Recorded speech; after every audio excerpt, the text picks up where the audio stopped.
Hello everyone, আমি বৈশাখী। আমার Facebook ব্লগে, ইউটিউব চ্যানেলে তোমাদের অনেক অনেক স্বাগত জানাই। হাজব্যান্ডকে আর মেয়েকে আমি খেতে দিয়ে দিয়েছি, ওদেরকে খাইয়ে সব কমপ্লিট করে আমি মেয়েকে খেলতে বসিয়েছি। তো আজকে লাঞ্চে ছিল চাটনি, রায়তা আর চিকেন, নর্মাল একটা লাঞ্চ। তো মেয়ের খাওয়া হয়ে গেছে আর ওর বাবার খাওয়া হয়ে গেছে। আজকে মেয়ের ভ্যাকসিনেশন ছিল, আমি খেয়ে দিয়ে কমপ্লিট করে নিয়েছি। এরপরে তোমাদের সাথে শেয়ার করি, আমার মেয়ে যখন ভ্যাকসিন দিতে যায় না, তখন না আমি ওর দিকে তাকিয়ে তাকিয়ে দেখি যে কিছুক্ষণ পর বাচ্চাটা কি কাঁদবে। আর একটা কথা, তোমরা আমাকে অনেকবারই জিজ্ঞেস করেছো অনেক কমেন্টে যে আমি মেয়ের ভ্যাকসিনেশন কোথা থেকে করাই। আমি মেয়ের সব ভ্যাকসিন আমি সরকার থেকে করাই না, জানি না সবাই বলে, কিন্তু আমার মেয়ে মনে হয় যে সরকার থেকে করালে আমার মেয়ে বেশি কষ্ট পাবে, জ্বর আসবে। এই এত বছর আমি মেয়ে হওয়ার থেকে এতবার সব কিছু আমি প্রাইভেটে করিয়েছি। ঠাকুর আমাদের ওপর আশীর্বাদ করেছেন বলে আমি অ্যাফোর্ড করতে পেরেছি। যদি আমি অ্যাফোর্ড করতে না পারতাম, অবশ্যই আমি সরকারি এতে দিয়াতাম। আর কিছু কিছু জিনিস সরকারিতেও পাওয়া যায় না, কিছু কিছু ভ্যাকসিন, তো সেগুলো প্রাইভেট থেকেই করানো ভালো।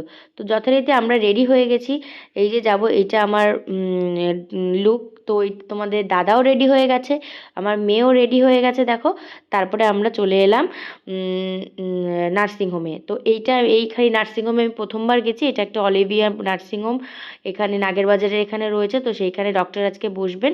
আর তোমাদের বলে রাখি যে আমি যে ডক্টরকে দেখাই সে আমার বাপের বাড়ি অশোকনগরেও বসে, সে আমাদের শ্বশুরবাড়ি নাগেরবাজারের ওখানেও বসে। তোমরা যারা যারা ডক্টরের নাম্বার নিতে চাও আমাকে অবশ্যই কমেন্ট করো, আমি তোমাদের নাম্বারটা দিয়ে দেবো। উনি খুবই ভালো ডাক্তার। আমার মেয়ের যত সমস্যা ছিল, আমার মেয়ে যখন নিউমোনিয়া হয়েছিল বা আরও অনেক অনেক সমস্যা ছিল, উনি সব কিছু একবারে ইয়ে করে দিয়েছেন। আমার মেয়ের সব প্রবলেম ওনার ওষুধ দিয়ে খুব ভালো কাজ করে। তো নার্সিংহোমের যে রিসেপশন ছিল, দেখো ওইখানে পুরো একদম তাণ্ডব নৃত্য চালিয়ে দিয়েছে ও। মানে আমরা লাস্টে ভাবছিলাম কি আমাদের না ওখানে পিটিয়ে বার করে দেয়। তবু আমি ভিডিওগুলো করছিলাম আর হাসছিলাম। তো কিছুক্ষণ আগে পর্যন্তও ও বুঝতে পারছিল না যে ওকে এখন ভ্যাকসিনেশন দেওয়া হবে। আমাকে বলছিল যে না না না, ভ্যাকসিন নেবে না। আমি ঠাকুরকে বলি যাতে ও সবসময় এরকম হাসি খুশি থাকুক, সুস্থ থাকুক। আর ওর বাবা ওকে বলছিল যে তুমি বলে দাও, একদম করবে না, বলে দাও, চুপ চুপ। ও কিন্তু সেটাই বলছিল। তারপরে এইখানে ওর কথা বলছে যে না আমি করব না, ও অনেক কথা শিখেছে। তো তারপরে এবার ডাক্তারবাবুকে ফোন করেছিলাম, ডাক্তারবাবু বললেন যে উনি আসছেন, যথারীতি উনি এসে গেছেন। এই দেখুন ভ্যাকসিন ট্যাকসিন দিয়ে কথা টথা বলে আমরা বেরিয়ে পড়েছি। কানে একটা ফুল গোজে নিয়েছে, তখন খুবই কাঁদছিল, ওর ভ্যাকসিনেশন হয়ে গেছে।